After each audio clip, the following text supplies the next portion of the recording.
નમસ્કાર, જય હિન્દ, જય ભારત, જય સંવિધાન। હકની વાત ટીમ કામદાર એકતા સંગઠન તમે જોયું છે કે હર હંમેશ જરૂરિયાતમંદ લોકો પાસે પહોંચે છે। આજે એવી જ રીતના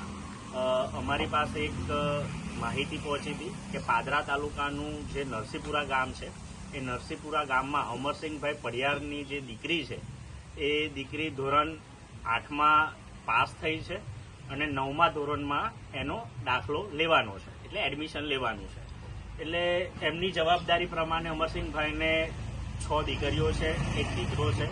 અને એમાંની એમની આ મનીષા નામની જે દીકરી છે એ ધોરણ 8માં પાસ થઈ છે અને આર્થિક રીતના છોકરીને તો ભણવાની ખૂબ જ ઈચ્છા છે અને એમના જે ફાધર છે એમને જે આર્થિક પરિસ્થિતિ ના હોવાના કારણે એમને એવું હતું કે દીકરી ના ભણે અને હવે ઘરકામ કરે, પણ દીકરીને ભણવું હતું અને અહીંના સ્થાનિક એક આપણા માસી છે એમને આ વાત પહોંચતા, એક ભાઈ છે એમને વાત પહોંચતા અમારી સુધી આ વાત પહોંચી એટલે અમે આ પરિવારની મુલાકાત લીધી અને એમના પપ્પાને પણ સમજાયા છે કે દીકરીને ભણાવો, પૈસાની કોઈ ચિંતા કરશો નહીં, દીકરીને ભણવું છે પણ આર્થિક રીતના એ થોડા પીછેહટ કરતા હતા પણ અમે એમને સમજાવ્યા છે અને આ જે દીકરી છે એને હવે 9મા ધોરણમાં એડમિશન લેવાથી લઈને આગળની જે પણ શૈક્ષણિક પાછળ જે ખર્ચ થાય છે, શૈક્ષણિક જેટલી જરૂરિયાત છે એ તમામ જરૂરિયાતો અમારી ટીમે અત્યારે લીધી છે અને આજે એમને સમજાવ્યા પછી આ દીકરીનું એડમિશન તો આપણે નરસિંહપુરાની આજુબાજુની સ્કૂલમાં લેવડાવીશું, સાથે અત્યારે એને અમારા તરફથી જે એમને શૈક્ષણિક કીટ છે, ચોપડા છે એ અમારી ટીમ તરફથી આપે છે અને સાથે સાથે મુવાલની જે જ્ઞાન સરિતા સ્કૂલ છે એમનો પણ ખૂબ જ સારો એવો સહકાર અમને મળે છે કે આવા બાળકોને પ્રોત્સાહિત કરવા માટે જ્યારે અમે સારું કાર્ય કરતા હોય ત્યારે તેમના તરફથી પણ એક કીટ આવેલી છે અને ત્યાંના આપણા સાહેબ જ્ઞાન સરિતા સ્કૂલ મુવાલના સાહેબ આપણે મોહનસિંહ રાઠોડ પણ અહીંયા આપણી સાથે છે અને અમારી ટીમમાં પણ છે, એટલે એમને સ્કૂલ બેગથી લઈને બીજું જે ચોપડા અને સ્ટેશનરીથી લઈને તમામ કીટ છે એ અમે એને આજે આપીએ છીએ। એટલે આ જે પરિવાર છે એને અમે આવી રીતના આર્થિક તો મદદ કરી જ છે શૈક્ષણિક કીટ માટે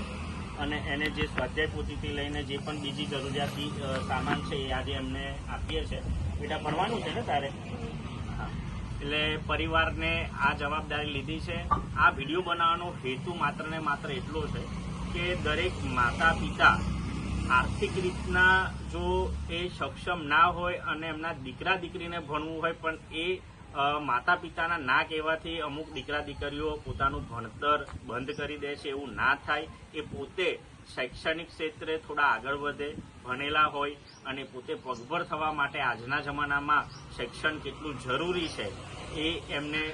ખબર પડે માટે એમને એક પ્રોત્સાહિતના ભાગરૂપે અમે આજે એમને મદદ કરે છે અને એમને જેટલું ભણવું હશે એમની દીકરીને એ તમામ ભણતરની જવાબદારી અમે લઈએ છીએ। એ એમના પરિવાર સાથે પણ અમે ચર્ચા કરેલી છે। માટે તમારી આજુબાજુમાં પણ કોઈક આવી દીકરીઓ કે દીકરાઓને ભણવું છે પણ એમના પરિવાર તરફથી કોઈ સપોર્ટ નથી મળતો તો ચોક્કસથી તમે અમારો સપોર્ટ કરજો અને ખાસ કરીને અમે જ્ઞાન સરિતા સ્કૂલ મુવાલનો પણ આભાર માનીએ છીએ કે અમારા સેવા કાર્યની અંદર જે અમે આવી પ્રવૃત્તિઓથી લોકોને શૈક્ષણિક ક્ષેત્રે વધારે ભણે અને જરૂરિયાતમંદ લોકો સુધી અમે અમારી સેવા પૂરી પાડી શકીએ તે માટે અમને મદદ કરે છે, માટે એમનો પણ અમે ખૂબ ખૂબ આભાર માનીએ છીએ।